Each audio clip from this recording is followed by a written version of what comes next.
you all for coming. This is about probably year-long discussion to kind of get this group together, get Plinth Gallery and Jonathan's cooperation, and thank goodness he basically donated this facility to us for tonight. And we wouldn't have been able to afford putting on a presentation for you. It's an idea that I kind of came up with because of my own selfish interest. I like to hear more about what instructors are, their history, how they got into ceramics, what their journey has been, and it's, I guess, a part of my own journey. And my biggest goal of this whole workshop is to share that with all of you.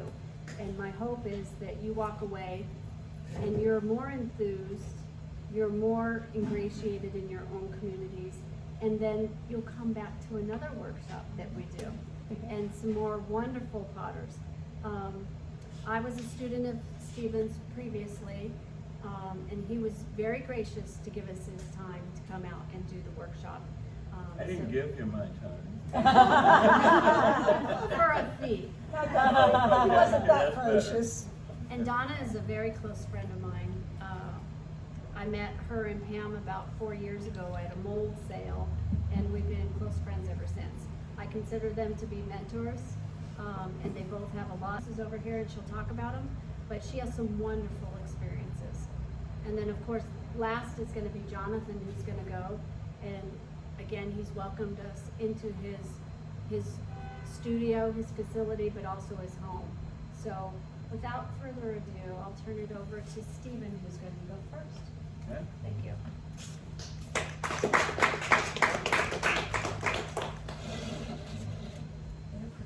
Can you do whatever it takes to start slideshow? Yes.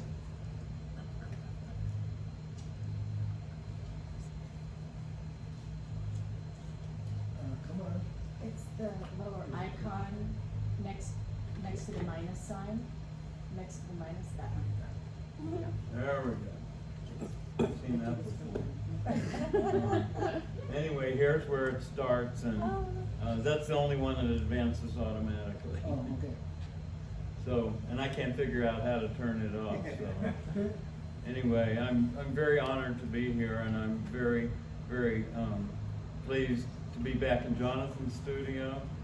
We had what I thought was a pretty interesting workshop 6 or 7 years ago, glazing workshop here, and I've had a lot of really wonderful experiences in Denver over the years, and in Colorado in general. But one of my favorites was Denver NCCA in 2000, and the next set of images is I was asked to be on the panel with the glaze doctors, and my first response when they asked me was, "Oh no, I'm not qualified. I couldn't do that." And they talked to me for a while, and in the end they said, "Well, we're really not looking for somebody who can solve everybody's problems. We just want to like to have somebody who does something interesting with glaze." And I said, "Oh, okay. Well, I could give that a try." I certainly don't consider myself an expert, but underneath all this stuff about glazing, and a lot of people that know me think of me as a glaze guy because I do some unusual things with glazes, and it's kind of dominated a lot of the attention I've gotten over the years. But the underlying joy and main emphasis for me is form. And so they said, "You got 10 minutes to show slides in this panel, and you can show anything you want." So I elected not to show glaze. So this was in the year 2000, and that is me back when I had a little color in my hair, and that was my home studio at the time, and I this was what a melon picture looked like in the year 2000. Next, putting a spiral on the base of the clay. The workshop I'm teaching, most of you are in that workshop, but it's on gestural clay, and this was kind of another period of when I was thinking gesturally, but using different techniques to get there. A lot of spirals in that point. Next. Adding a spout. You saw me make a spout very much like that today. Pulling handles. I've always loved pulling handles as one of my favorite, not my favorite activities to do because it gives me a backache, but it's one of my favorite things to work with and to manipulate on my pots. And I use it both for function and sometimes to bring things to life a little bit. Next. Slip trailing. You haven't seen me slip trail this week. I don't slip trail at all anymore, but that's how I got into slip application in the first place. And I actually love those top two images because they really kind of capture the magic of that liquid slip and the fluidity of it. And this is a spray glazing finished pot. That was my second spray booth. I'm probably on my 5th or 6th at this point, but that was a homemade affair, and I've been spraying my glazes in some form or other since 1975, but I've been exclusively spraying since the mid-90s, and I'll go into that just a little bit more in the future. And then a ware rack of pots from 2000 waiting to be fired. Next. One of the things I really like doing in a slide talk is show how things have evolved over the years, and I being a functional potter, one of the things I do is work with a lot of fairly common forms that are they're part of the pottery universe, and in this series the initial inspiration was from Chinese ginger jars, and those were made in the 70s. You can kind of tell by the color and the throwing ridges, and they look like 70s pots. The two on the bottom were from the 80s, and at that point I was trying to make the form a little more sophisticated. They grew in stature. They became a little taller and narrower, much more colorful, and much more layered in the use of glaze. And on this pot, this glaze is blue. It was actually a clear glaze that was oversprayed, was dipped from one side. This matte glaze was dipped from the other side, and everything in between was sprayed. And that was a technique I worked with for quite a while. Next. These three pots those were like 12 and 13 and about 16 inches on the bottom. These are like 20, 21 inches tall, and they became sectional pots. In each case, they were thrown up to the shoulder as one piece, and the neck was added on. And you can see the glazing change. These were from the 90s into the early 2000s. Next. One of my favorite things about slide talks is the ability to show how growth occurred in my work, and these two pieces, which are very similar, were both made in the late 90s, and they were both thrown as sectional pieces about 20 inches tall. And the first one was on the left, and when I look at the pot on the left, there's a couple things that stand out to me. One is those ugly ears that don't really fit the pot. The other is it's very prim and proper and precise. It has almost sort of a mechanical precision to it. It's a nicely thrown form, and I think it was well developed. But the pot on the right, which was done about a year later, really captures all the elements that I try to put together in clay. It's soft.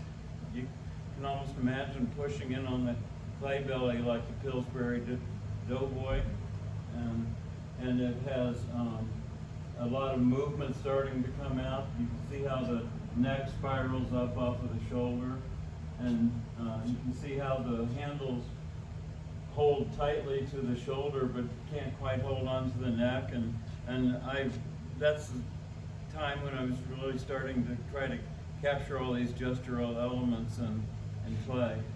Next. I also worked quite a bit with the extruder. I was influenced a lot by John Blick throughout the mid part of my career, and he got me interested in making forms that I had the ability to put the kind of detail into that I did with throwing, but the difference was the detail was all there from the beginning, and my job was to preserve it somehow in the forming of the piece, which ended up not settling well with me over time, and I gave up on the extruder probably 20 years ago. But these forms were all these forms were all based on about a 4x6 hollow extrusion, and so one day when I was extruding that basic form out, I didn't have it quite centered in the extruder, and it started coming out crooked, and my first thought was, well, shit, and then I thought, oh, that's an opportunity. You know, this is a way to capture movement. So I've always enjoyed the bottom right, which is the two baskets are like they're dancing. Next. Inspiration. I've drawn a lot of inspiration over the years from the field of pottery, and I've talked a bit about that over the course of the workshop. But I also draw a lot from nature, and one of my biggest ongoing inspiration that's carried me through a good part of my career are bald cypress trees, which you can see here. And one of the characteristics of those trees is the fact that they often grow in wetlands, so there's like a mirror surface underneath, but the trunks are fluted and they're bulbous at the bottom, and I've made so many pots that have been influenced by that essential form. And the live oak tree on the right, these are both indicative of southeastern United States, and that oak tree on the right was photographed in the late 70s in Biloxi, it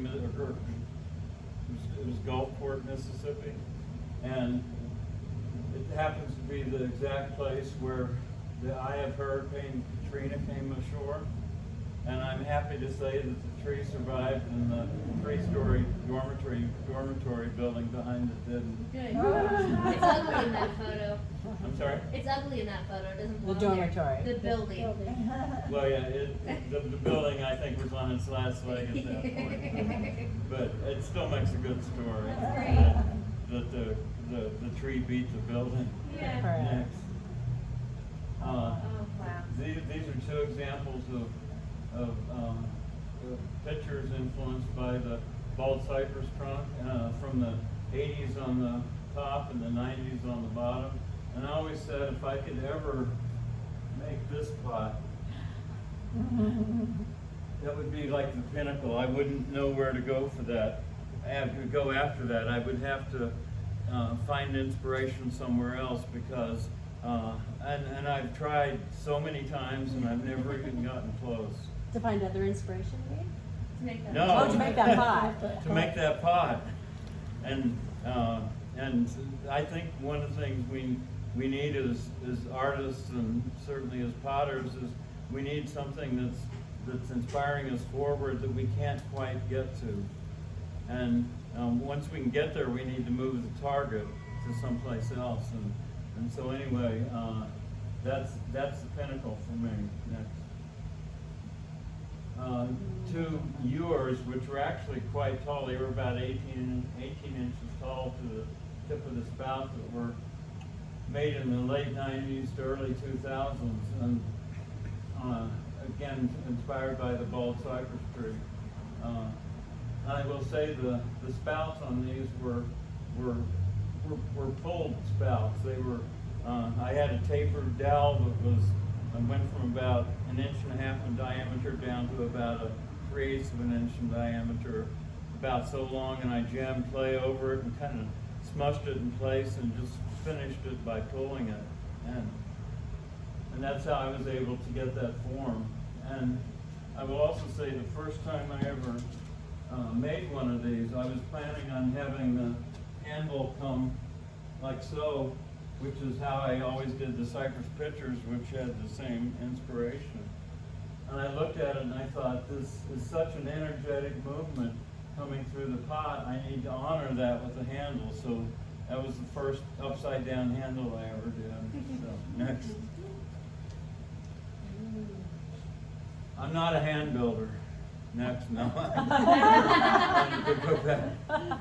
I'm not a hand builder, but there's some things I never figured out how to do on the wheel. I'm not a mold maker. I'm not a slip caster. I'm not a digital ceramics guy. I'm a thrower. But some forms benefit from hand building, and these are forms that I made because they could take me someplace else. And these were like serving trays that were about 1 by 2 feet in real estate. And what I did is I would roll out a larger slab on the slab roller. I'd cut out a rectangle and then start using the scraps from around the side in order to kind of frame and create movement around the perimeter of the piece. And they were made flat. Used a rolling pin to make a lot of those the marks on the perimeter. Slip trailing, multiple glazes, and as they dried, I put 1 by 2s under the edge to give them just enough dimension so that they could, hold a fish or a slab of ribs or hors d'oeuvres, something like that. They weren't the easiest to clean, but they were functional. Next.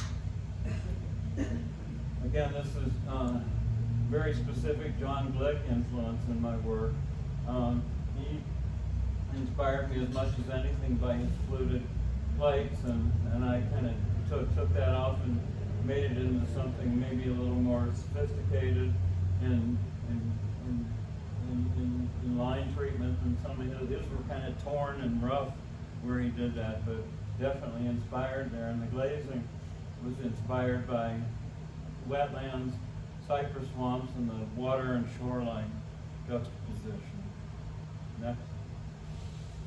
Okay, this was major. It was the year was 1995. I went to Europe for the first time. We spent a week in Tuscany, and I absolutely fell in love with the architecture. I mean, it was like nothing else. I was so totally taken and inspired. I found myself sitting in front of that door on the upper right one day saying, God, if I could just make pots that look like this. Next. And so abruptly, I started doing a couple things. I started realizing that my pottery is more influenced by architecture than I'd ever realized, the fat rims and the feet and so forth, and the handles. And I started trying to glaze things both with Tuscan colors and also trying to instead of contrasting with the form, to actually enhance the form. Next. Canister set. I could talk for my whole 20 minutes about that canister set, but next.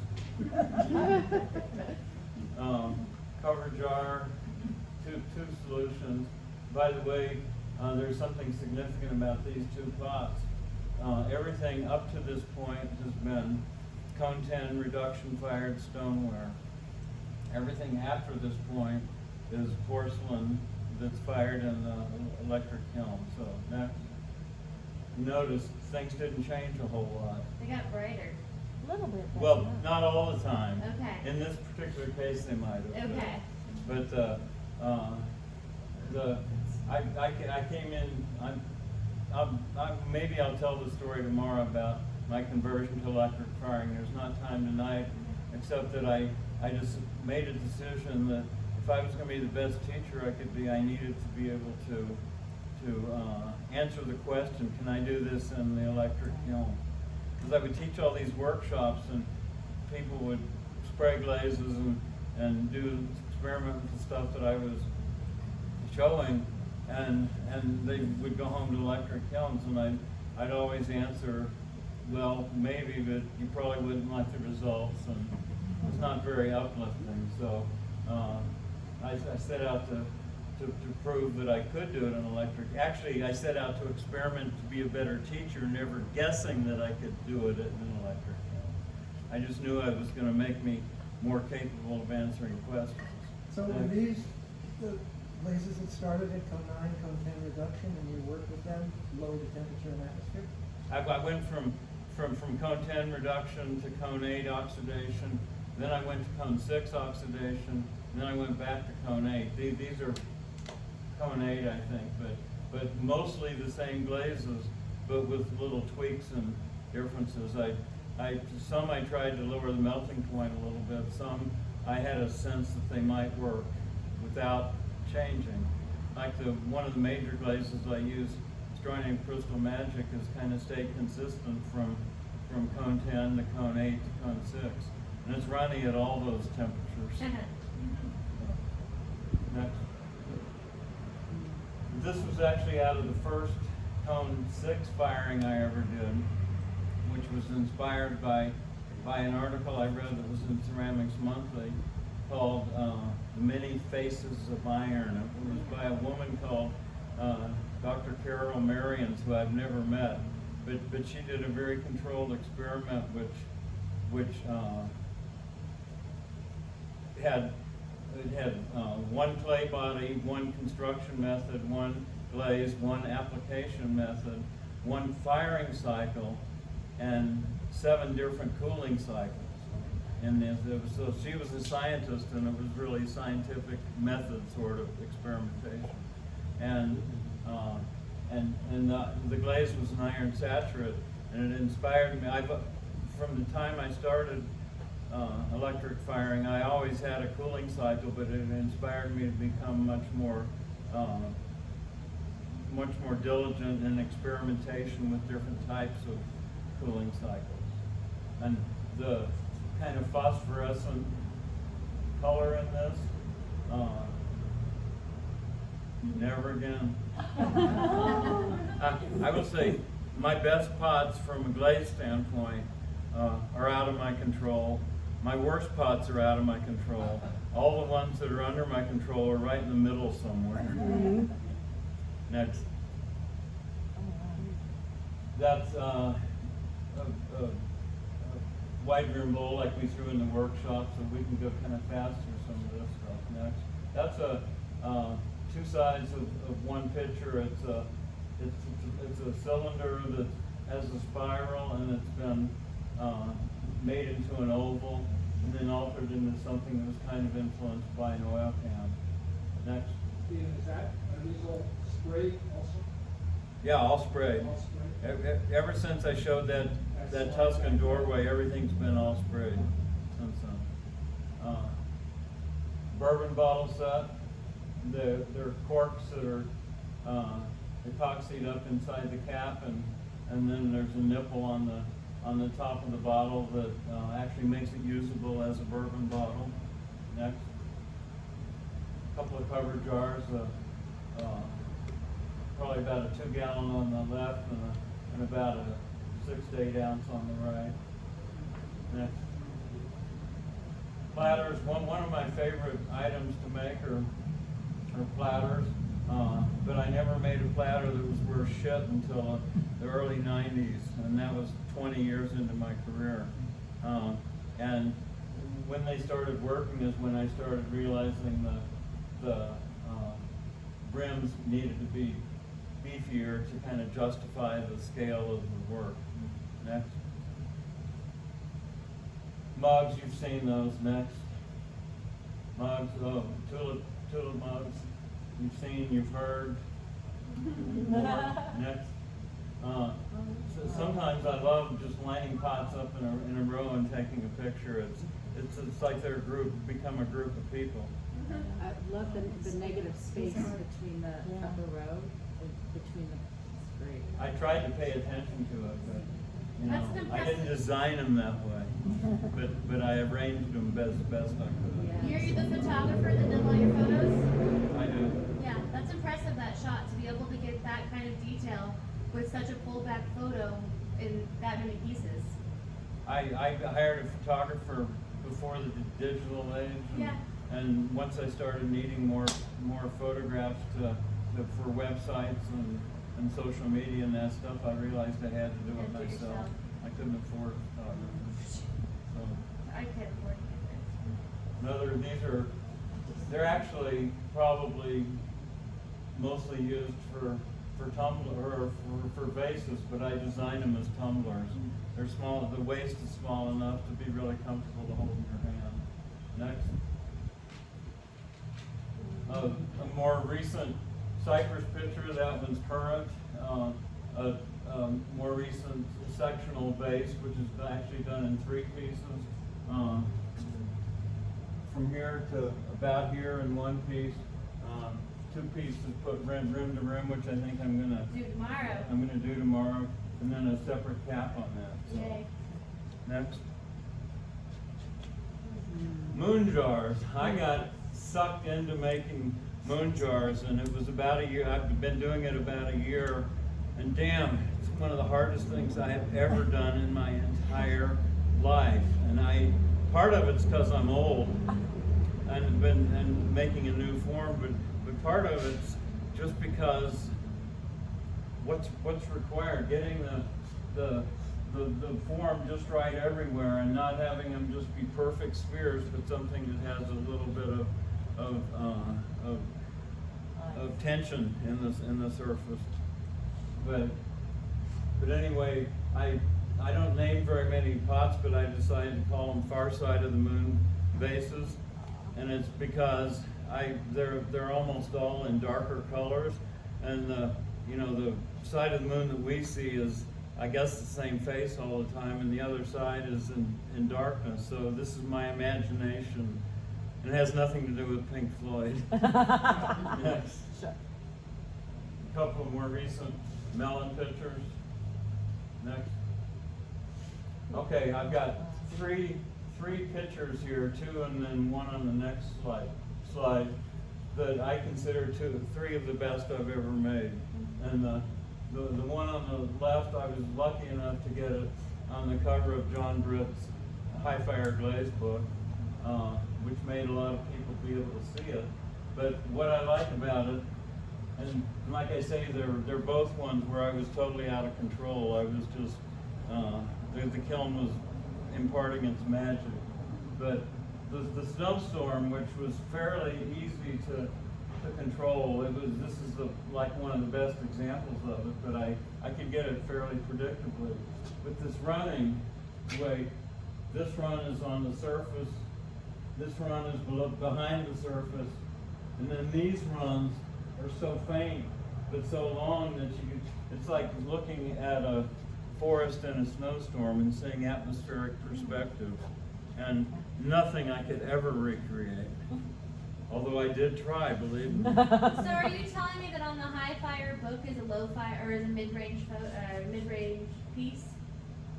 No, I'm sorry, these 2 are back to Cone 10. Okay. I was wondering that. I but was you like, asked it. I'm sorry, these are Cone 10 reduction from about 2003. Okay. The piece on the right is, I think, the best job I ever did of recreating that Tuscan wall. It's much quieter, but very soulful, and I have to say that's probably my favorite of these. Next. This is one piece, a close up and a farther away, but it was to me, it's like Milky Way up here. This is a waterfall in the Pacific Northwest somewhere. The water is coming off the waterfall. It's like 100 feet tall, and it turns to mist before it gets to the bottom, and it's just sublime. And when I would put slip like this and have a waterfall over it, it usually became a really obvious run. And so the subtlety of this is totally inspiring to me, and again, not reproducible, at least not in a regular way. Next. Do you know where those pieces are today? I know where, I still own this one, and somebody offered me $2,000 for it, which I turned down. Wow. Which is unbelievable. Wow. I'm so glad I turned it down, but the next month I could have killed myself. The other two, I do know who bought them, but I've lost track of them, so next.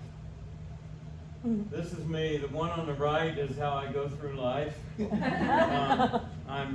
Nobody's ever accused me of being coordinated, and I run into tables, I have bruises all over me, and what had happened here is I was doing a spraying demonstration, and the lid popped off the spray gun, and I just happened to be wearing a purple shirt with yellow blades. Man.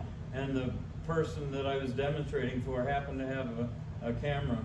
That's great. And so Your art. that's very indicative of who I am as a human being.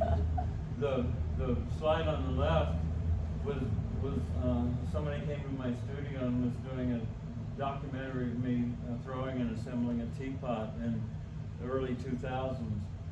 And when I saw that slide, I said, I did that? That's fucking like a ballet. I mean, that person can't do that. There's no way. But the thing that happened, which I'm eternally thankful for, so I worked on something for an entire lifetime to kind of keep, and I kept very purposely trying to get it better. And when you do that, you can accomplish things that you never guessed that you could have just looking at yourself from the outside or from the inside. Next. This is Red Star Studios, which my wife and I started in '98. It was Red Star because the building was built as a Red Star yeast factory. It was in a part of Kansas City that was being renovated, and it was available for a very cheap price and an awful lot of butt work. And we had the most incredible volunteer army of people that came in to help us make this happen, or it would have never happened. It was just magic. But anyway, next. Just the gallery looking out through those windows on the front. Next. And then I had a midlife crisis in about 2007. Left Kansas City, moved to Illinois, bought this haunted house with somebody, and we started a studio there. We got as far as having some amazing workshops, and we had and I made a few really good lifelong friends, and everything fell apart. So in 2011, I was like, had my tail between my legs, and I came crawling back to Kansas City. Fortunately enough, my ex-wife at that point was willing to take me back in some manner, which is working out pretty good. I'm pretty happy with the situation. I'm very happy. She's sometimes happy.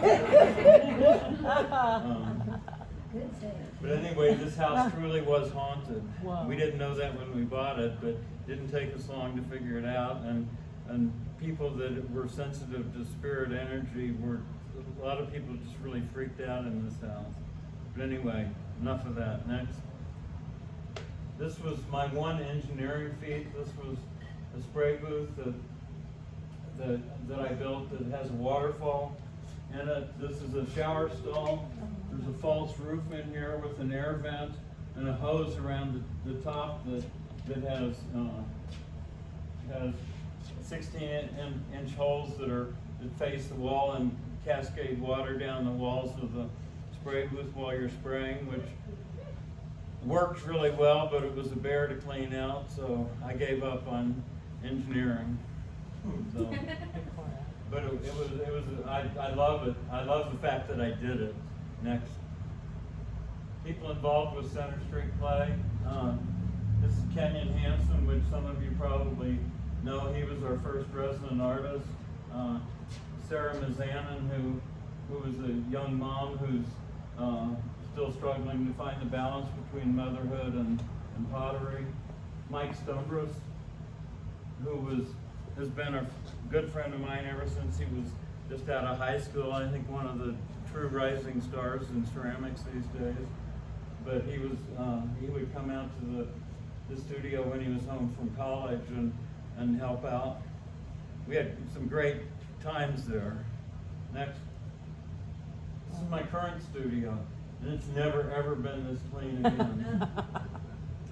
It's about 10 by 15. When I moved back to Kansas City in 2011, I kind of put the word out to the universe that I wanted a place to work that was going to be cheap, where I could offer something other than money to the studio in order to justify my presence there, and I got it. 323 clay, which you can find information about. We have workshops there, and I have about a 10 by 15 space that I cram myself into and expand outward when I need to. But anyway, next.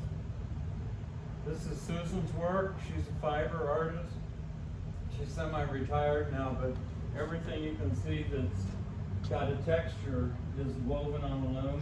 Everything that's textureless is some kind of fabric or stitching. And as you can see, she's definitely the talented one in the family. Oh, wow. She is an amazing talent. I wouldn't be anything if it wasn't for her. I would have never had the follow through to actually have a business and a career. And I got lots of inspiration from her directly because of her eye. But anyway, and these are under glass and like this kind of size in general. Next. This is Catherine. Next. Catherine again, a little bit older. She was part of the Me Too movement here. Next. And a fashion model over here. Next. Oh, sweet. This is Catherine and her brother Augie. Next. And they're never that sweet. I had to take a picture. Yeah. Next. This is Susan. This is Madeline and Adrian. Madeline lives in Minneapolis. Adrian lives about 2 miles from us in Kansas City. They each have 2 kids. Adrian's kids are what you've seen so far. Next. This is Madeline's kids, Naomi and Olive. Next. And have you ever seen anything that sweet? Oh my gosh. They just calm. Thank you. Oh, thank you.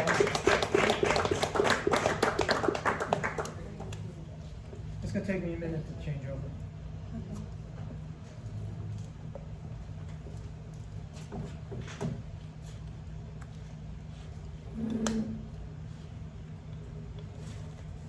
Too tiny about you.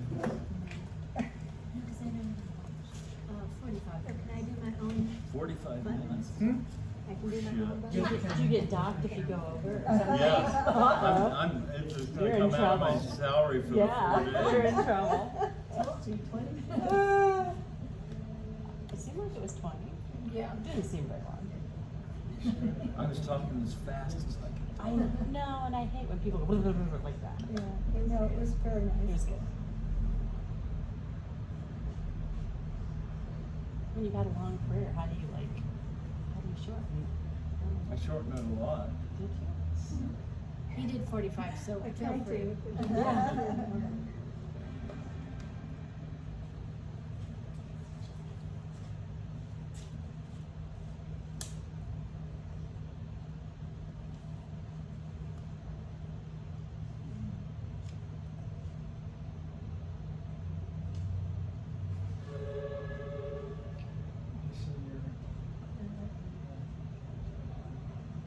DC.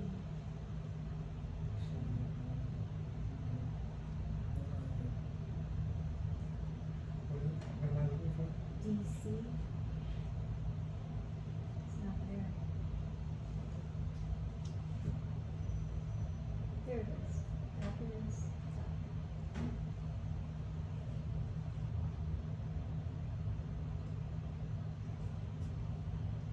How about it?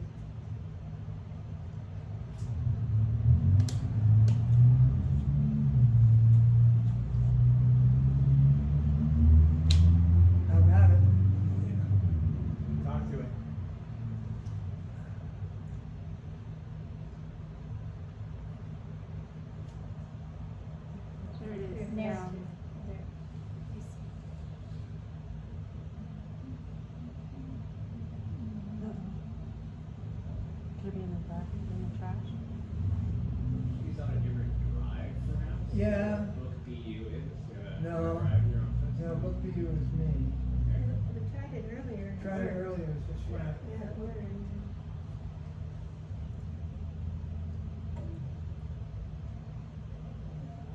Uh-oh. No, Do you we're need to good. restart the whole thing? Yeah, that's what I just did. We'll do it again. Restart, Stephen has to get up and go over again. Do it all again.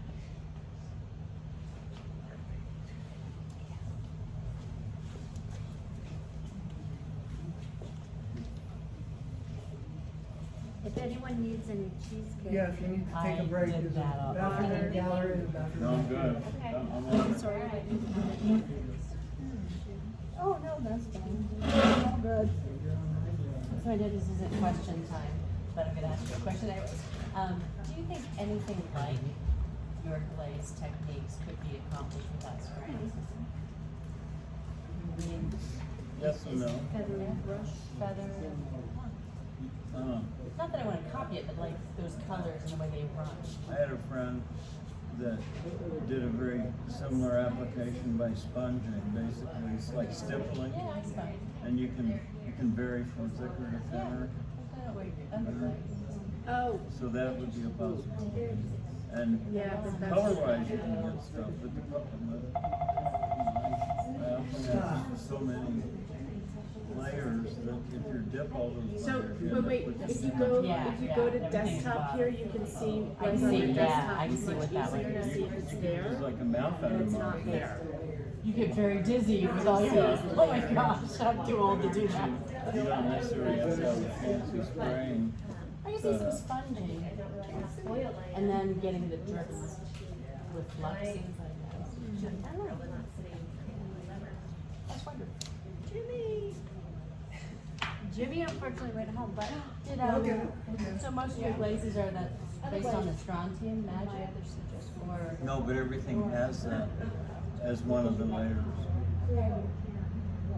That's that matte. It's very matte, but it's very fluid at the same Can I see your time. disc? What the runs are. Well, no, I use 3 different fake ash glazes. That's where the runs come Okay. from. The Starting Crystal Magic runs, but it tends to run It should be on my drive. I'm not driving. in In streets those like streets. No, I understand, yeah. There we I go. did. There we go. Oh, Okay, so I'll start it, and then just hit the arrow key right here. And you wanna close it? Okay.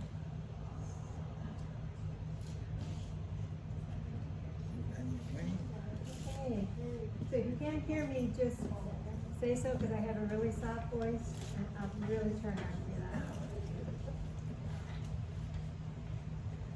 So, my name's Donna Causland, and I've been working in ceramics since the 70s.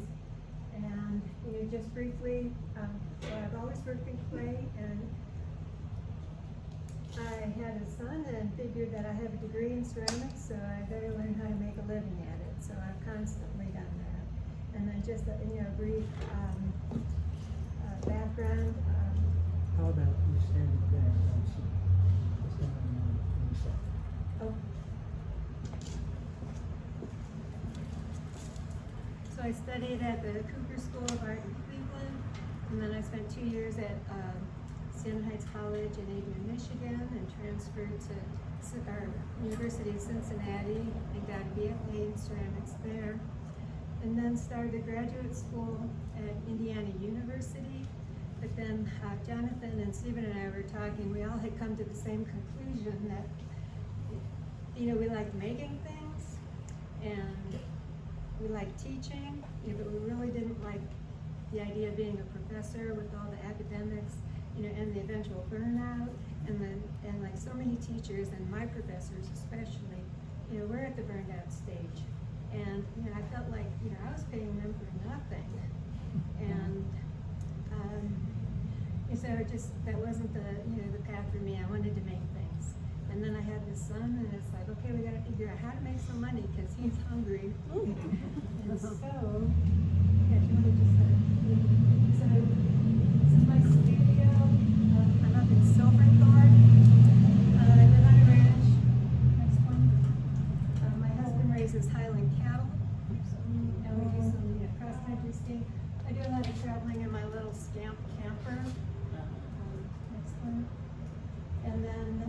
So I started doing the farmers markets up in Vale and Aspen. But to get to that point, having my son, I came up with the idea because I traveled all over the country and worked in different art centers. Like Seattle Pottery had one, and then I worked in Sangre de Cristo down in Pueblo. There I met Ken Williams, who was doing sculptures in brick. So when I got back to the Midwest, I thought, well, I can do sculpture in brick. And so that was how I started making my living. And I did about 30 pieces that are all over the Midwest and the South. And that led to a connection with a tile company. And so at that time, hand-painted tile murals were very popular. So I worked with interior designers and for years just did tile murals. And then they would have their builders do the installation. But during that time, I had to match fabrics and wallpaper and paint colors, and so I really learned how to control glaze. And so I turned to commercial glazes, and just used those, and I could tweak those, in addition to glazes that I made myself. But I really had to get glaze under control, and I did. And so in my pieces, you can see the variety of colors and the control of glazes. And then these are my pieces here. And so you can see that I can do colors that that I need to do. And that's a combination of me making the glazes, as well as a variety of commercial glazes. And then Steven says he just throws. I'm a hand builder, and I use everything. I do hand build, I use slabs, I use the wheel, I need something round. I do slip casting, I make my own molds. I use commercial molds that I cut up and put into pieces. I use all temperatures of glazes and lusters. And Pam and I bought one of those printers that print ceramic toner. And so I use those on. And so I had to learn Photoshop, to be able to do that, because I'll use a lot of that imagery. And then that comes with a thing where you have a cover coat that you have to laminate over that image. And when you cut that out, you have a line that is always there, and there's no way around it. And so I think that's totally inferior. So I spent a couple months and came up with a glaze that you can glaze over that and not get, not have that cutout thing. You just use it as a film like you would any, commercial decal. And it doesn't leach the color out, and it's actually a food-safe glaze. And if anybody needs that recipe, I'm happy to share it. It's really simple. It's 2 Fritz and EPK and some silica. But that absolutely works. So, okay, so the next one, and then this is just a picture in Vale. They have a lot of flowers, and that's a source of my inspiration. Definitely is flowers. Oh, and if you can kind of scroll through these guys. Among the early travels, I went to California to the Earth, Air, Fire, and Water workshops that were going on in the 70s. And Agrinas Viskerta was one of the instructors there. He was probably one of the biggest influences, as far as an instructor. And as all the previous teachers were all the post-war rights and Solmer, they came back and they were doing these big masculine, heavy-duty sculptural, type things. But they were the ones who really put ceramics on the map as an art form. And so they were the first ones in the universities. And so they were the ones who were teaching the 3 of us. And it was still that very, big, heavy, masculine stuff. This was the first one I saw who was using decals. Just your cheesy, granny's decals, from the little old lady, ceramic shops. And so I turned to those kinds of shops. Those women knew everything. They knew what they were doing. They knew how to use everything. So there was so much to be learned from that, that you weren't going to get, from the traditional ceramics. So keep going. Yeah, keep going. Yeah, just keep going. these were really popular, so I did a lot of that. So these are just some of the, the work in the 2000s. So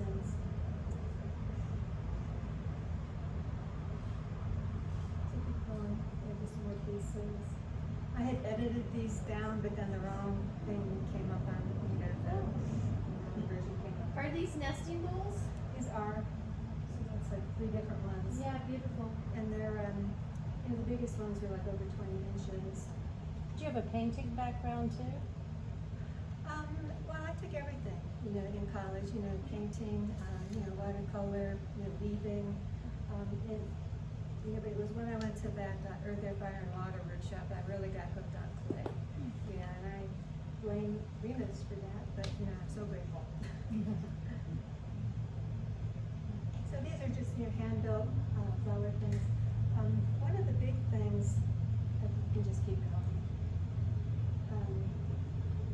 During this time, especially, since like 2000, I started going to residencies, artist residencies, and I found that, so I did like 3 times in China, and I did 2 residencies in Indiana at the New Harmony Clay Project.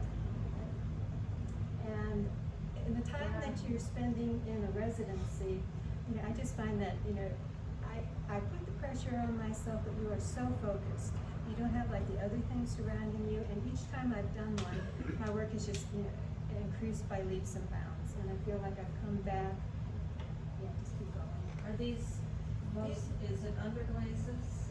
It's everything. I use underglazes, overglazes, glazes, lusters. This is a metallic glaze. It's a commercial glaze, but it's actually food safe. And so I use that one a lot. I got a lot of inspiration from flowers and rocks. Is that sprayed for glaze application? No, I brush everything. Brushing? On the next one, like this is something I found in China on a hike.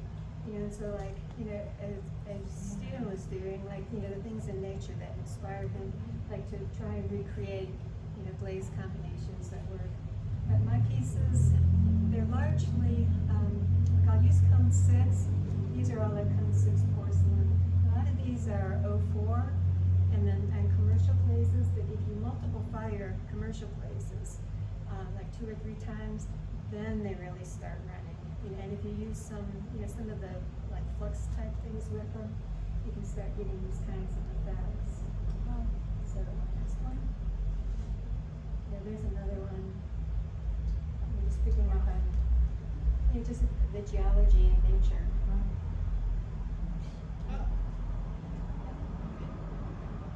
And so I did a lot, these like metallic geology type pieces. It's like abalone. Yeah, it does look like abalone. That's really cool.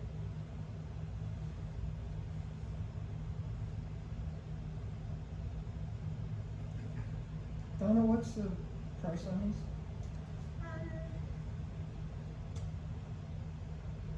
And it's okay to say, I Thousands. don't know. No, they would range, nothing less than 100. Like some of the pieces would go up to like 500. Yeah, but I was selling them in Aspen. They wouldn't sell for that, in Silverthorne. How many different glazes? Or I'll do up under to 30. Up to 30. Yeah. On one piece? Yeah, one piece. Wow. So that was the studio kitty, Oh. and he comes into play as we go on. And then these are pieces I did at my home studio up in Silverthorne. These are. That's actually a teapot. Oh. These are hand-built teapots? Yeah, they're hand built, but the base is thrown. And I use every technique.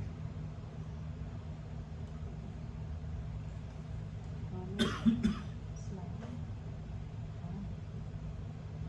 actually a cone for gold. Wow.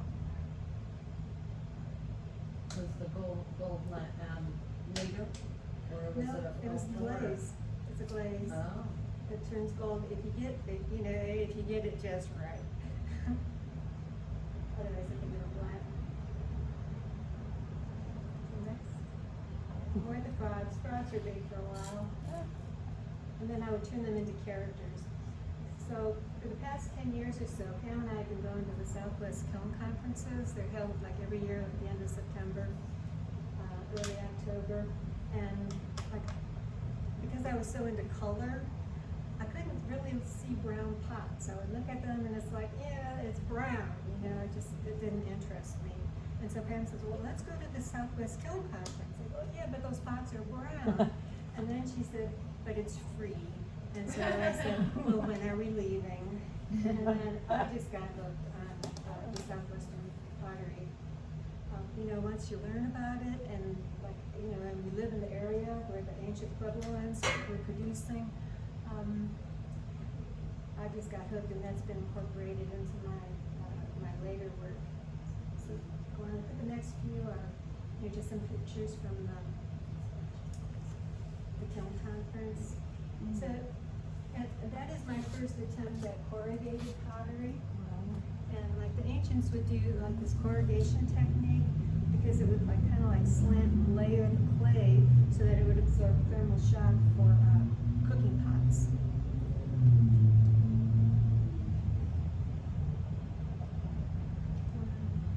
So do you do this in your yard now? I'm sorry. No, actually we've done it in Jen's backyard. Yeah. Yeah, we built like a little kiln and we actually do it. Like here, this is an attempt to replicate how the ancients, did fire their pottery in the trench kilns. But I've learned so much about the different cultures, and especially being like where we're traveling. Like you'll be driving down the highway, and you have no idea the ruins that are left, and the pottery shards, that are still there.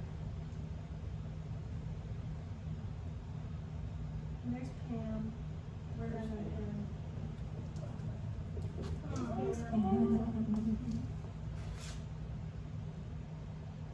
That's my attempt at faux corrugation. But then I started doing a lot of miniatures, so I do miniatures of the ancient Puebloans. There's a lot of discussion about are you culturally appropriating their designs, which leads me. You can just keep going through these. Maria Martinez would say no. Yeah. Well, and I do have a friend who's an indigenous artist, and I asked him about that, and he said, as long as you're, bringing to these traditions, Yeah. as long as you're, making them bigger. If you're just replicating and taking away from them, for your own profit, then it's not cool. And taking care of the tradition too. Exactly, and also Important. bringing it, to the public. Yeah. And another one said that, we're all mixed. So, this has led me into, it's the 1421 Foundation, starting to work with them. Trying to help coordinate artists to incorporate the ideas of the ancient cultural exchange that happened because of the maritime exploration. And so if you really want a good read, Gavin Menzies' 1421, the year the Chinese discovered America, and then there's several more books after that. He's since passed away, and the man who's running it was his assistant throughout. And so they're continuing this 1421 project because as we get more evidence of how the cultures from around the world, we're finding, for example, in the Sacramento River, there's the ruins of a Chinese junk from that exploration. In 1421, the emperor sent out, I don't know, over 1,000 ships or something, to travel the world and collect tribute to bring back to the emperor. Was the idea, but they went everywhere and they commingled with everybody. And so as the DNA and the genome project are happening, we probably all have some, Asian, genes. The indigenous population of our country has a lot of Asian, genes, which they don't like to admit. But, like the West Coast, also the East Coast, the Ottawa, culture, Indians in like North Carolina, they had things that, looked like, some of the things that the Chinese were making. Newfoundland, has, influence from them. The Chinese also went to the Mediterranean and, so much exchange, in addition to like all the Chinese that went to South America and Mesoamerica. Because like they found Ming Dynasty porcelain in the cenotes in Mesoamerica. And the timelines are very overlapping. Like these images that I use, I really like the Mimbres culture. They're like southern New Mexico is like the region that they were working in. It was kind of a small culture, but they were actually the first ones that we've seen who did narrative imagery on their pottery. And I'm really drawn to that. They did like lots of scenes of of daily living. Storytelling. Exactly. In Costa Rica, the people would write on their pots how to harvest their grains or their fields, and so it would be a story about because they were seed pots, and so that seed pot would house the seed, and on the pot would tell the story of how to grow that crop. Exactly, and then those two sculptures that I brought, those are based on the seed pot. Yeah. So the timelines overlap.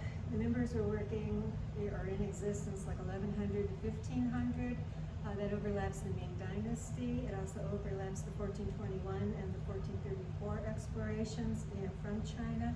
So, there's a possibility, that things are picking up. Because, like, if you look at, like, maybe Middle Eastern pottery, you'll see, like, so many similarities to what you'll find in Peru, in the South American pottery. And so many things in China. It was actually during a residency in China, a friend had this ancient book that was probably this thick, and it was filled with pictures of like ancient Chinese pottery and the imagery on them. And as we were looking through this, so many things are the imagery and the motifs that you'd see in the Middle East and South America and in our own indigenous designs.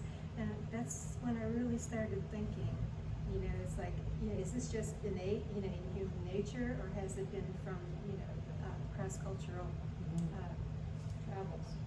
Go on. There's another one. And then I went to Jingdition 3 times, and so these are some of the teapots I made there. That's Cone 12 porcelain, and their porcelain is so amazing to work with. This is actually a piece from Jingdition, with their pottery, their porcelain. It's difficult to work with, but it's just so beautiful. And it's a shame, of our country's relations, because I would go back, just to work, with the pottery.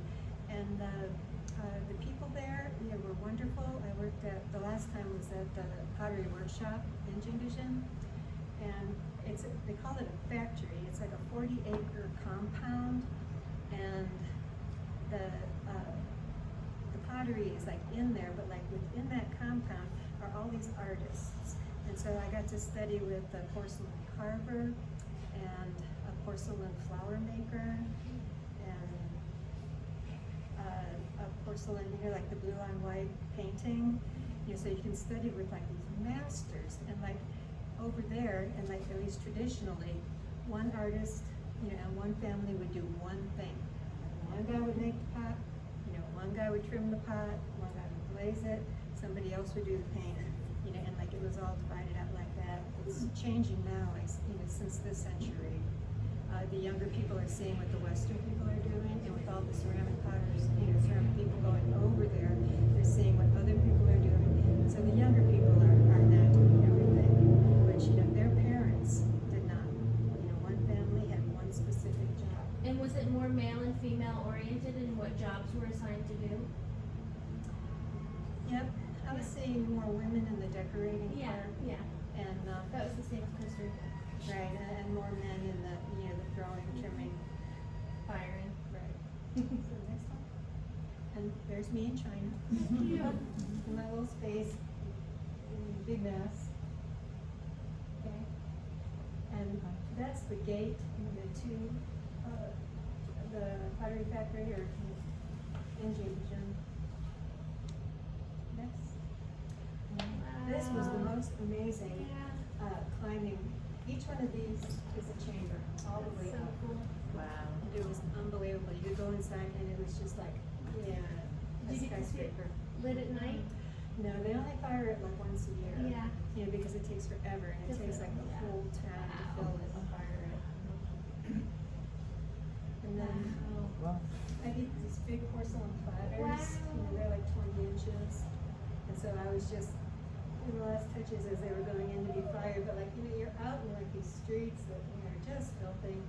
But this is kind of like each one of these would have, you know, a different shop. Like if you wanted to get a mold made, you take it to the mold maker, you know, the model maker. So all these people would like help you make your work. Wow. Because like when I would go, I would have to make a product that I could bring back to sell at the farmers markets, you know, to like pay for my having gone. So I was, you know, product oriented in that sense, but it was also, you know, I was there, we'd go out and just look at the culture. We would just, you know, really look at the surroundings. We would travel. We would go outside of the town. We'd, you know, just take trips. They would book cars and drivers and just take us to wherever we wanted to go. You know, and on those things, you just start seeing, you know, and just gathering, you know, ideas and taking pictures, you know, and bringing that back and incorporating that sense of place, like, into your work. And so, you know, that's what I was doing in the teapots that I was making. But then I also made bowls so that I could sell them at farmers markets. And then these are inspirational. It's like, you know, I can't quite, you know, pull off a chrysanthemum like that, but I try. Do you build in the kiln? Like, how do you transport? Wild. Very carefully. What year were you there last? 2017. Okay. And then this was my porcelain flower teacher. And then he was an Ishin teapot teacher. And then they make like really big pots. That is so cool. You know, these guys are, you know, 7, 8 feet tall. They're amazing. And then this was inspiration, you know, cake decorating. So I used like cake decorating tools in the construction of my pieces as well. So that was my first attempt at a chrysanthemum. And then these are teapots I made there, in incorporating the flowers. And that's an actual miniature Ishin teapot, Aw. you know, sitting on the teapot. And that's that guy that I have here. Is the miniature teapot one that you made or your teacher made? No, it was made in Ishin. Okay. So Yeah. they sell like the little Yeah, miniatures. how cute. Yeah, they are really cute. This is one of my favorites. Oh, and that one too. That flower looks like cake decoration, the rose on the left. It does. Did you pipe it? No Nope. slip? Nope, those are, you know, porcelain and, Wow, wow, beautiful. On that last one, the purple, is that decal on the bottom there? Yes, that's the underglaze tissue transfers, and I still use those like constantly. Are you using rice paper? Yes. Well, and I get them from Jackson Lee, who owns Clay Art, and he's the one who imports them. He's also the owner of Sambao, which is Yeah, outside of yeah. Jingdishan. That's who I get them from. Yeah. Yeah, he's a good guy, and I became friends with his sister. That's cute. Yeah. So those are like his underglaze decals. And then after I got back from China the last time, I went to New Harmony for my first workshop or residency there. And that was, yeah, also the same kind of thing where, you know, I'd get on the bike and I would just go around town. It's just like this amazing, you know, very quaint town, a lot of history. the residency that we were staying in, the actual building, it was also haunted. You know, so I think, you know, potters are attracted to ghosts. But, so like, let's see, that piece ended up with, you know, pictures of, you know, ghosts that actually showed up on my camera. So I did the, you know, the printer decal, you know, from that machine of those photos that have, these ghosts had just appeared, you know, one was just a white thing and one was like these, I was in the old cemetery, you know, that Civil War cemetery, and there were just like these blue orbs going up the stairs that you couldn't see, but they were on the, on the film, and it wasn't like on the picture before or after, so it wasn't anything on the camera, you know, they had just appeared. So that's why they're kind of like That's the ghosts are photo bombing Mhm. your art pieces. They absolutely were, and so they're, you know, they're on one of those teapots. So these are, you know, the chrysanthemums and underglazes, and then I started using the cake decorating piping, you know, to make some of the flowers.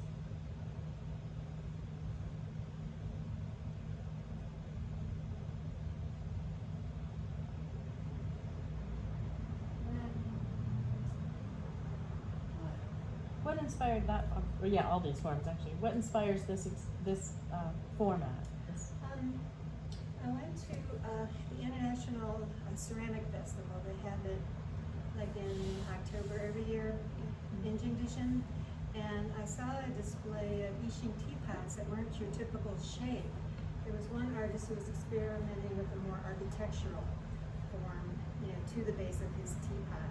And it's like, I just really liked it. So I made some forms and had, you know, the artisans, tell me if I'm running over. The artisans, you know, make the molds for me, and then just started building them in a more architectural way, because it gave me a stage, you know, to put the flowers on. But all the teapots are technically functional. You might not want to use them. And then that's a salt-fired, the New Harmony clay residency has a big salt kiln, so I would fire that. I fired it a couple times in each residency. And so these are all like salt-fired porcelain. It's kind of based on a swan.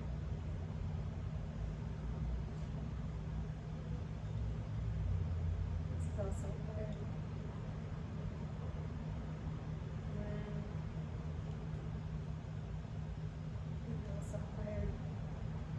Big plans. And then, this is how we got into like the kitty teapots. So there's the next one. That one's not finished yet. Jesus. Is the cat face casted?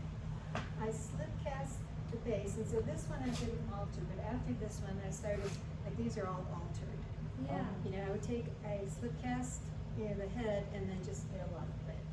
Well, yeah, just build off of it. Wow. Because I have a porcelain slip that's compatible with the porcelain clay body, and that's all concepts. And so like the next one, Is your cat Jasper the inspiration? well, he's partly. The next one, oh, okay, this was really bizarre. They had like a taxidermy of a, you know, Siamese cows, you know, that actually lived for like 3 days, and they like ran it around the country, you know, for the county. Show. Yeah, the show, and then they ended up stuffing it, and it's in the library in Lake Harmony.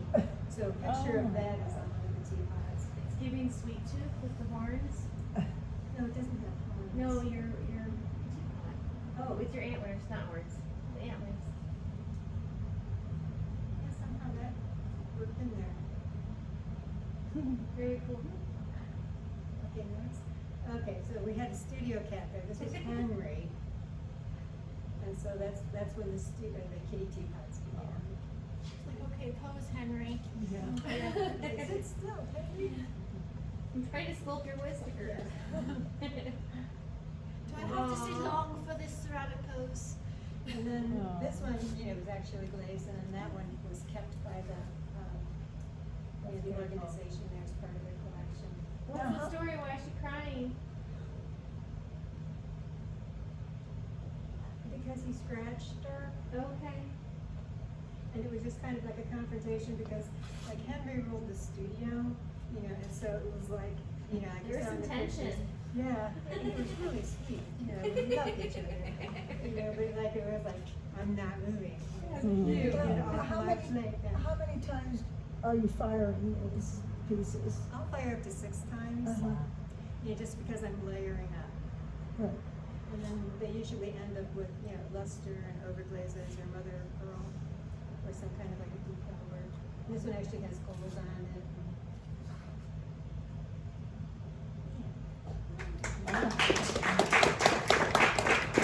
If anybody needs to take a 5-minute break Yes, take 5 before minutes. Jonathan starts, But, you know, please come up and. get some water. That was very good. You're amazing. It's amazing. Yeah, so cool. Yeah. So diverse. Yeah, Between the very- first and Are you a Very- Rocky Mountain glamper? Very unique work. No, is that like a group? It is, it's like a Facebook meetup group, and we all get together and travel around Colorado, like go see women. Yeah, it's right around the corner. And with stamps, with, or any kind of glampers, right? I have an 80 on, so it's 28 foot. It's like an Airstream, but it's really cute, and for the glampers, yeah, it's on my Facebook. Yeah, Sisters on the Fly is that one, yeah. I thought they meant like Sisters on the Fly, like we're getting in our cars and hitting the road. So me and my mom went to one of their meetups and neither of us fly fish. But the Rocky Mountain glampers are cool and a lot of cowgirls do a lot of cowgirl things. I'm from Berkeley originally and we raised with horses. And a lot of the ladies are like on acreage and we want to escape our maybe and John together. It's things like a campfire. It's like, mine is just like the little 13-footer, so it's like a one. Yours is perfect for that. And a lot of them do. A lot of these women are towing themselves and they have smaller types. A lot of them are running into that. I think it just runs really fun. I like it just in a way. Yeah, I like to absolutely. travel. Yeah, and find inspiration. Sorry, I didn't realize we were blocking your screen. Gonna wait till everybody gets back.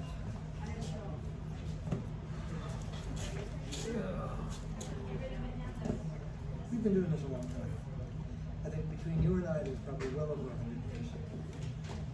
Well, mine, I've been over 50. So that's 150. I've been 56. I started in 68. I started at 17. I've been professionally since 76, been making pots since 70. 54 years? Yeah. Yeah. It's over 150 years. Yeah. And it's amazing we're still going. Still going. That Well, was very impressive. yeah, that was impressive work. Thank you. It means a lot to me. How old is your son now? 43. Make it easier to be earnest and have retired? Yeah, you just find a way. Yeah. Are you Yes. dealing with that? I have a 2.5-year-old. Oh, yeah. My husband and I are both full-time artists with the business and marriage. So, Exactly, you just figure out ways. The more But it's hard, it's really, really hard. Well, once they go to the bathroom on their own, you know, August. you know, that's a huge step. And then I would sit him down in the potter's wheel and all he'd want to do. He loves to take this. You wanna see him? Wait. Yeah, and like, he just like to mush his hands around it. I And that would know. entertain. I put price on the Edwardsville tables, I don't a want to couple build of nests. times. And, yeah, it's But we don't share on social media, but they put him on the TV all the time. And he sits there and he just centers his little play. This time he actually had play, but normally I give him Play-Doh, but Yeah. there he is, That's play on his something face. about Wagner that And he has was a little magic. at the shop, so when I get over You the know, but I tried to it's trace a lot of like my walk every morning from the house Yeah, where and Donna Tim was the same situation with a single mom. and I could find the Yeah, street, and they trying but to like support Wagner wasn't there. herself. No, I All was raised these by a single mom. houses, And like my husband, staggering was still there, of course. we raised like really huge sons. But it was They interesting ate a lot. seeing Yeah. and meeting all the people that we talk about I have a in the mortgage years and married. after you were there I seriously have a mortgage and I pay $12 more higher at least. to the name. It's mind blowing. But it was really It was really nostalgic. It doesn't really. I know, it Until like maybe changes, right? 20 years. That's We why I all grew had up in Ashland, I kind said, of- "Wait, doesn't it hurt?" Not It's more like you just learn ways to do it. About then You when know, we were just there. More resilient. He matured into quite a teacher. Really did. You know, Quite an artist. Yeah, that was like a I, good I force. felt Because like that I too. need that motivation. You know, You know, it's like I have to make this work because this is the only until thing I I know how to figured do. all that out, I said plenty Yeah, so like I just found different ways. You know, Don't get me work with started. industry on the, All right, let's pick it up again. And you know what, I'm gonna go. Okay, go. You sing. Okay, okay. Very nice to see you, Jimmy. Tell Susan I said, I will do that. I saw her at the shows over the years, and she'll still remind me enough. She does, we, somehow we heard Would you like my ahead of time that you were gonna be here and so. We're gonna have to got our get her pots. imagination wondering what was going on here. Well, yeah, we're wondering too. You have to what? Well, good luck with figuring that out. Thank you. Thank you. Appreciate you coming down. That was wonderful. Thank you. Donna has a sale Okay, at let me Vail give you tomorrow. Okay, you have your drive, because I put it on my drive, so you should have your. oh, it's just in my computer. Oh, okay. Okay. So nice meeting you all. I gotta go. I gotta go to work tomorrow. Thank you for your help. Thanks, Jan, nice to meet you. Yeah, really nice to meet you. Sorry, Jonathan. That's all right. We're almost done. There are two more. More kitty cats. More cats. Ouch.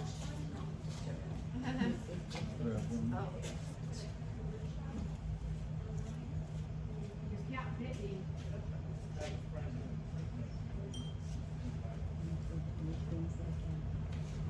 Not to be trusted.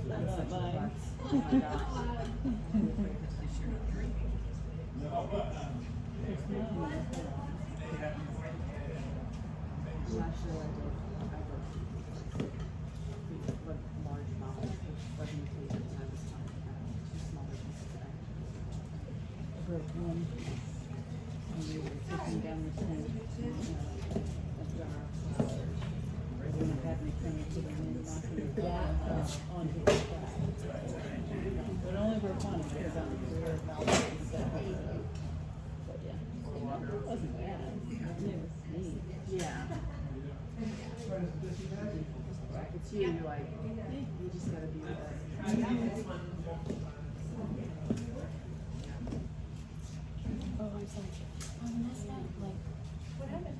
I was like, is this my, is that my, I think I was here, so, and then. Oh, okay. Yeah, you must have. Yeah, it was, I think it was clay, I'm just got clay on my mind. Yeah, I was, there's white. It was clay. That was probably me. I was trying to take it off. It was me. Just remember, you were sitting in front of me.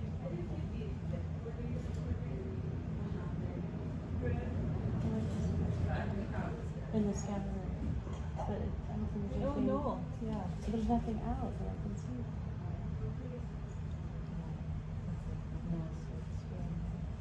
Okay, it's like before. So Steven's here. Is there someone still out there? Donna's packing and Steven's in the van. We're just waiting on Steven. Oh, You could go ahead and start. okay. Yeah. Anyway, this is gonna be a little different. I'm gonna play a short slideshow and then just make a few brief comments. So I just hope you enjoy it.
said a hip, the hip, hop, you don't stop. Rock it out, baby, bubba to the boogity bang bang, the boogie to the boogity beat.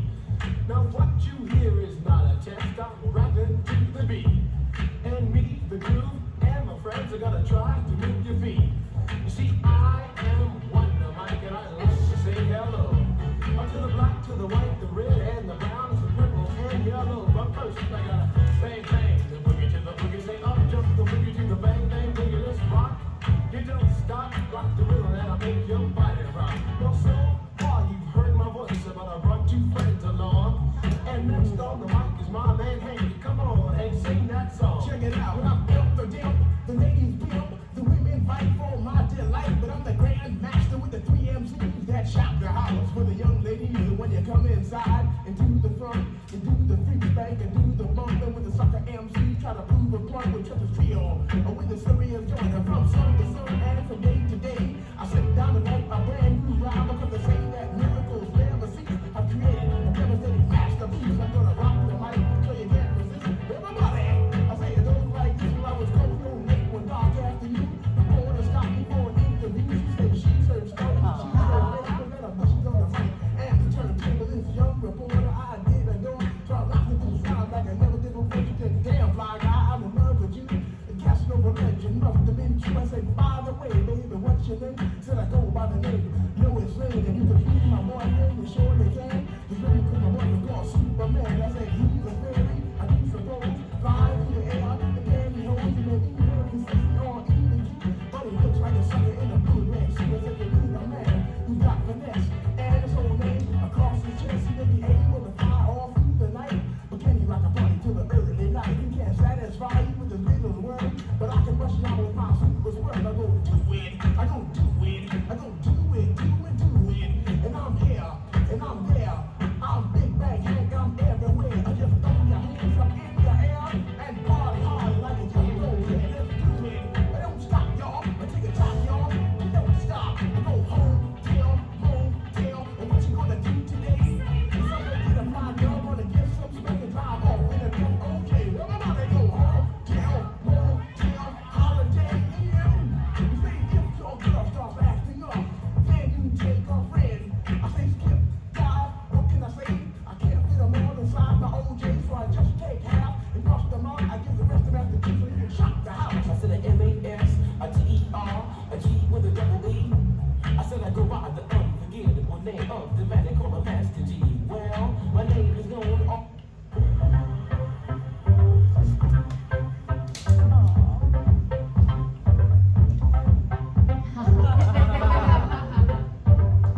Question mark. And a great soundtrack it was. Yeah, very nice.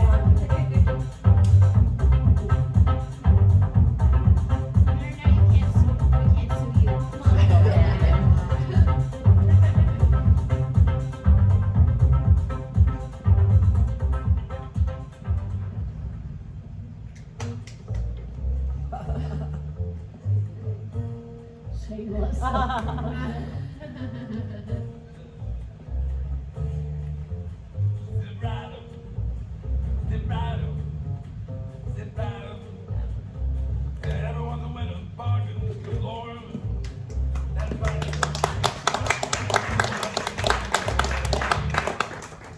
Well, thank you. That was fun, Jonathan. Thank you. Well, Good job. we have to have some fun. Thank you.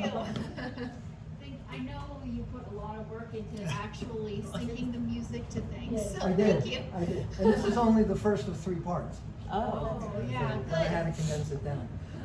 Anyway, I wrote this book. It's now available for purchase. I have copies here. If you buy it from Ceramics Monthly, it's $56. If you buy it plus tax and shipping. If you buy it from me here tonight, it's $40. Even Steven. Will you sign it? Of course I'll sign it. Thank you. It's great. Of course I'll sign it. So, I have to look at some notes that I made because By the way, that was so refreshing. I was like bopping. Brought the energy back. you know, I have trouble talking about myself and all the stuff that I make and stuff, because ultimately, it may be of interest, but you'll forget it once you walk out of here. Or maybe you'll think about it periodically. But I wanted to talk about two things. And the first is money. Money They're gonna charge us for being They're here. gonna charge us. Yeah. Is it a donation? Money and ceramics are intimately entwined. We don't make pots in a vacuum. Many of us are on different levels or stages or years involved in this. I've got 56 years, you have 50 equally as some, Couple less. a couple less. Donna was 50. Donna has 50, you've got substantial, 48, yeah. 48. And how we deal with money and what we make is a interesting, it's often a conundrum. First, we don't know what to charge. Or we may know how to charge, but we don't know what to include. Well, for those of you that have your own studios or even work at a communal studio, you know, you go into the studio, you flick the light switch on, everything starts, your overhead starts right from there. My light never goes off. Yeah, and you're. Safe Build won't let it. Yeah. And you have to realize that you have to cover your overhead. Yeah. So, I was talking to Stephen earlier about this. My early days of selling ceramics started in 1975 after graduate school. I was out on the East Coast with Jan. She was my partner back then. She's left early because she had to go to work tomorrow. But we made functional stoneware, gas-fired stoneware, for a long time, from 1975 to 1988, until I burned out, couldn't do it anymore. But we sold to 200 some odd stores and galleries. This was when the market was screaming for work. And there were a lot of potters, but not many who had the production facilities or the wherewithal to wholesale pots, which means selling them to stores and galleries like Plinth Gallery, where you would sell it for half the price, and then I mark it up double. And just tangentially, some people would say, well, gee dude, so you mark it up double, and I'm making it for you at half price, and that's what I'm getting if I sell it. And I said, well, yeah, that's correct, but on that price that you sell it to me for, you have to be able to make it for half that price, because you're gonna double it when you sell it back to yourself. And selling is a relative term here. And we all have to figure out how it works for each of us. What works for me and works for you and you and you is not gonna work for everybody. And it may not be that money is a driving concern. Once money enters the ceramic paradigm, I think everything changes. It may not change the actual quality and concern for beauty that you bring to your work, but it changes how you value the work, because ultimately you're going to sell it to some kind of marketplace. Whether it's a gallery like Plinth that just specializes just in ceramics, or someplace else. And someplace else's are vanishing pretty fast. I mean, I'm sure we could all name on both our hands galleries that are ceramic centric.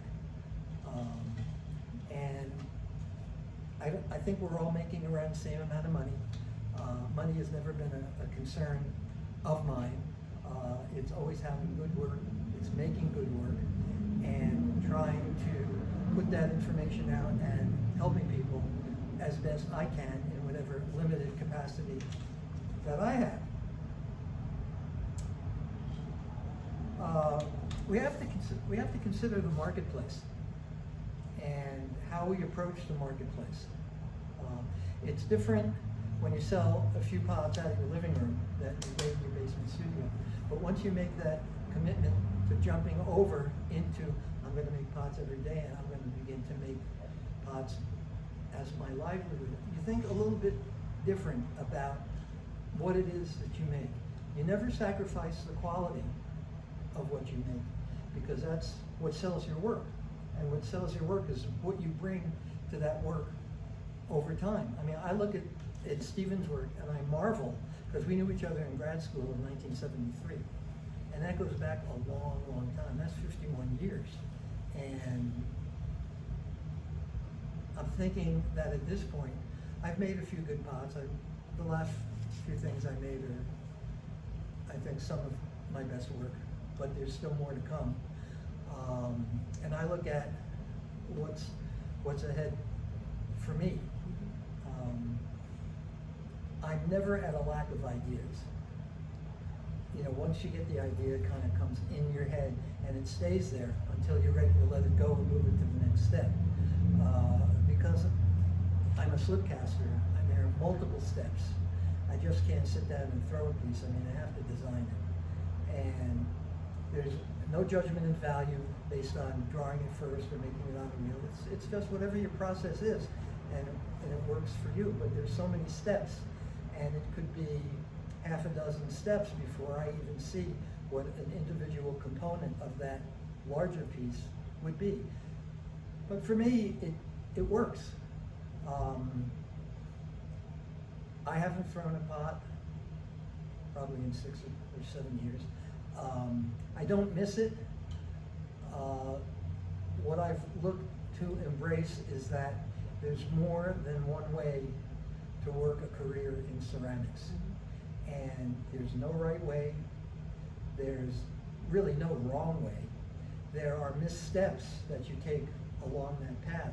And if Janet were here, I would thank her, because she always kept me on path and still keeps me on the right path, because I tend to get diverted. You know, you see something glitzing and shiny there, you want to go there, and you want to go there. So it's a classic, you know, case of Following the shiny spoon. yeah, or adult, whatever. ADHD or whatever, yeah. But I consider myself really lucky to be able to have sustained such a lengthy career. And I think one of the reasons I've never had a problem with sustaining that lengthy career is I don't worry about money. You know, you can all base, you know, oh, I've got this big show coming up and I have to sell X amount of something. And I think that's fine, but it shouldn't be the end result. The end result is always making the best work you can and putting it out there for everybody to see, from experienced professionals like myself and Stephen and Pam and others in this room, you know, to look at and say, well, what do you think? It's not just about making pots. It's about what your influences are and what your motivation is for making work. And I only found what that was for me 6 or 7 years ago. I mean, I had always made pots, but I decided to write this book. And it took 4 years to write and 2 years to edit by American Ceramic Society. But it forced me to kind of look at every step of what I do and how it relates to me as a person, and can I speak about it and convey, maybe eloquently, maybe not so eloquently, about, you know, what the influences are. For years I worked with a gas kiln, and I could always expect results that fuse the clay and the glaze together, and it never looked like the glaze was sitting on top of the pot. It always adapted itself to the throwing lines, to whatever texture you need to be there. But right now it's much more convenient for me to fire a 10 cubic foot electric kiln. You know, I know all the data points, I know what to put in the computer, and I know that the results will always be predictable. I use one glaze that has maybe 4 or 5 variations, and you know, it could take me a month to design a piece. It doesn't make it worth any more than anybody else's. It's just different. And I hope I've got another good 25 years left in me. You know, there's a lot more information to impart to people. I don't want to write volume 2. There's nothing more I could say about molds that I haven't said. And I consider myself really lucky to just to be able to host a group like you guys, and know that there's still a future for good pots, because we all have our eye on the prize, and it's always making good work. And that's about all I can say. Thank you. And thank you for coming. Thank you. So if you want to buy a book, just let me know. Where do we line up? All right. Do you take credit cards in a way? I would take a credit card. Yeah, I'll have to do it up front in the gallery. But Before cash we or do check. that, does anybody have any questions? Yeah, are there any questions? For Stephen, or for me, or for Donna and Cynthia? Well, I peppered him with questions over 3 days. Your work I'm not as familiar with until I saw it up here. Sorry, that's probably not a good way to start a question. It's you obviously have some love of the industrial. There's metal, and there's sheet metal, and there's screws. Stuff. Stuff that, yeah. Industrially. Where does that love come from? Where does that come from? I don't know. Okay. Next question. I've always liked the interplay of ceramics and other things. And I've just found ways that the other things can work well with mechanical fittings. Although, to me, it's still a teapot and a cup. It's still a vase. It may have an industrial type of stand, but it's still about the clay. And I don't get all warm and fuzzy about clay. It's just a material for me, and I can make it kind of do what I want it to do, and if it doesn't, I can figure out how to correct it and make it again. That's the interesting thing about slip casting, is that you make multiples, but I just don't take a form and make 1,000 of them and try and sell them. I try and integrate that form with something. And for me, it all started with finding those birds. It's also about design. And it's also about design.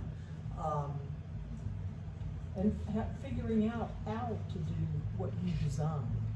Exactly, but you kind of do the same thing in your head when you throw something, or you hand build something. It's just a different process.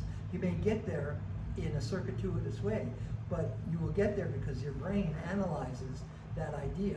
And the idea never leaves your brain. It's always there until you figure it out. And even if you take that idea and try it 5 times and have it unsuccessful, you'll still do it the 6th time and try and get it right. That's both a problem as well as a great thing to be. As the potters, we get to kind of redo our lives to a certain degree. This is insomnia many a night. Yeah, many of them. Yeah. It's a large part of what bonds us together as potters too, the struggle. Yeah. Well, I would not, and I'm kind of, I don't want to disparage anybody, either here or out there, but I sure would not want to be trying to be an upcoming potter now. That was kind of my next question, is how do you find modernly is best to get your eye in front of most people to get jobs like installations and articles written about your work and your idea, or books being published about the work that you're doing? I've been working on that for a long time. And I'm not all that concerned about what's left after I die, the pots, the things I've written. Yeah. I'm not that concerned about it. I just want my brain to stay active, and one of the ways is, pursuing a career that's tangentially involved with ceramics, but it's about writing. Right. How do you write Tell a about it? story. How do you craft that story? How do you make it so that, I read his book, I can do that. Yeah. And The connection with the consumer and to make it personable. exactly. And, having a gallery and representing multiple artists from, across the world. I have a lot of Israeli. China district, Yeah. location. And I have, some Israeli artists, I have some artists from the UK, from Great Britain. But I have to learn a lot about all of them, because I have to know if somebody has a question, I can't say I don't know the answer and I'll find out. No. I have to have the answer. And sometimes you kind of make it up on the fly because you know just a little bit, and you can expand on it. And you have 70 plus artists on display? I probably have about 20 on display, but I Okay. probably represent about maybe 60. Okay. And that changes. Yeah, yeah, yeah. You know, people will want their work back after a year, and that's fine. Yeah. I'm always looking for new work. So is it commission or wholesale? For me, Yeah, they sell it to me at half of retail. yeah, And it's with the agreement that, you know, if I think the price is too low, I should raise it. right. And I can do it. Or if I think the price is too high. It's but never too high. But it's never too high. If you don't have a But I market. always base it on dialogue with the artist, because without a relationship with, a good relationship with exhibiting artists, I would just have an empty space. Yeah. And I'm booked through the end of 2025. 2026, I'm taking names, as they say. And, you know, we'll see where it leads. When you say that they want their work back after a year, are they purchasing it back from you? No. The initial work is on consignment. That's what I was Oh, I'm sorry. Yeah, the initial work is on consignment. Yeah. And if I sell the piece, it's half of retail. Gotcha. Oh, And I pay my bills well within 30 days. You have to. Yeah. You have to. Yeah. Well, Jonathan, you've also written a lot. I have. And I don't know where that kind of started, but I know it started in 1974 when I was in graduate school, and I wanted to write something about salt glazing porcelain, which was what I was doing. So I wrote it, and it ended up being a 2-issue piece in Ceramics Monthly. And I've always kind of done something once a year, once every year and a half. I wrote for Studio Potter a lot. Now it's totally online rather than an actual physical thing, which Are they coming to you and saying, hey, can you write an article about this? Or are you being like, hey, I would love to talk about this topic? no, Can I write have an article?" idea, and I'll pitch them the idea. Yes, okay. I pitched them an idea. I pitched NCECA an idea for the Salt Lake Conference, and I'll always pitch ideas for proposals for panels.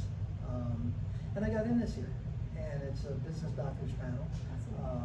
And next year I'll submit a panel with Richard Notkin called the Mobile Doctors, and that'll be in Detroit. And maybe at some point it's going to come back to Denver. I don't know. I've ceased trying, and I've tried for 12 years to get your ear. It's fine. you were doing a publication about rhino arts for a while, I think. Are you still doing that? You were, Me, there's. or there was a publication? There that you was were a publication. We're not doing it anymore only because of cost, and we just refer everybody to the website, which is rhinoart.org. And everything you need to know is about them. Yeah. And I was thinking the other first Friday, I'm the only gallery on this side of the railroad tracks, which is both good and bad. I would never want the kind of scene to happen here where there's 50 food trucks lined up and lots of people lined up for the food trucks and not going. Not inside the gallery. Not inside the gallery. Yeah. So I'm fine the way it is. And at some point there'll be a high rise next to me. I don't care anymore. Do you own the building? This building? Yes. That's awesome. Yes. I was lucky to buy it in 2006 and I stumbled on it. Nice. I just stumbled on it and it was available. And it was contingent on my sale of the real estate that I owned in Steamboat. And zoned residential upstairs, commercial It's- downstairs? It's zoned commercial, Okay. but I appealed the zoning, so the commercial zoning is only for this space Yeah. and the gallery space, not for my studio or kiln area, not for the residents. So I get 2 property taxes. That's amazing, yeah, we're just getting property that way, and I think that's so brilliant. Yeah, and you know, it's still a lot of money. Yeah. I mean, because it's 3 lots in downtown Denver. But it's money into something you own instead of into some landlord's pocket. Exactly. Yeah. Exactly. So I'm lucky to still be able to do this, have the energy to do it, and still want to make things. I don't have to look at things that will help my career at this point. I have a little bit of name recognition. I don't need any more. You know, I'm more known for that guy who can answer questions rather than from what it actually is that I make, and I'm fine with that, because I have the answers. Well, all right, I have some part of an answer that you can go try out and see if it works. So that's all I have to say, unless you have something you want to ask me. We're done. Thank you. Thank you. Thank you for thursday. Sure. Yes, thank you Well, so I know much. it went long, but I appreciate everybody sticking in there. And That's right. When do you get a chance to do? 8:30 breakfast, 9 o'clock. He'll be on it. Thank We'll all be you. on it. Drive And safe. if you have time, go home in between. Yeah, really. Or do you can just drive really slow back to the It's studio. 8:30, yeah. Jonathan will have Get lost in books. Denver, I If will there's be any 8:30. pottery you I wanna have buy. books if you want to buy them. I need to find a writing implement so I can sign them for you. Okay. And I need to pick up a few things. That's fine. Okay. I was like, And I gotta can find my help. ride. Okay. There I am. You'll leave without me, did you?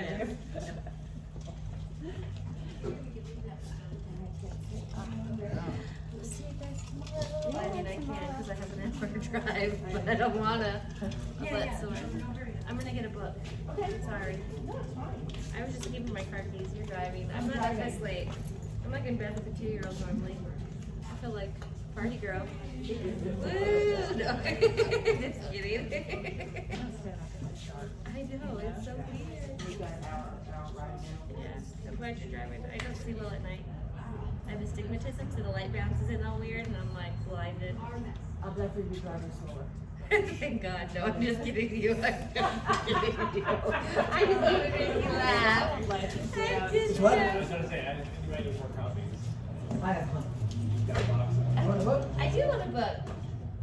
I think some of us were thinking lining up near the cash register. A credit card will come after. Cash first. 17th of August. Yeah, dated. It'll be the most modern book in my library. Take care. Thanks, sir. Thank you. I'll pay you with credit card at the front? Okay. Debit card. Tap to They're pay. paying with the ultimate debit card. Pay cash. I didn't think to bring any cash. Yeah. Thank you. I had cash literally for this book and I used it. Oh, when I do that.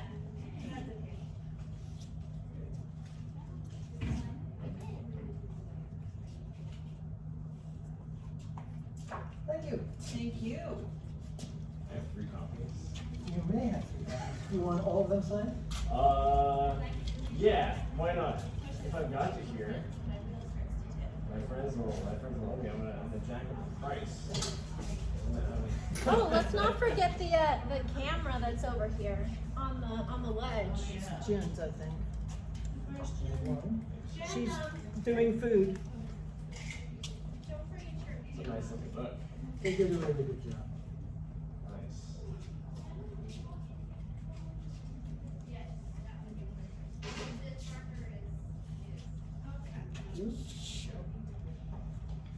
Charger. Is this? I'm on it. Should I hit the stop button? Yeah, I think we're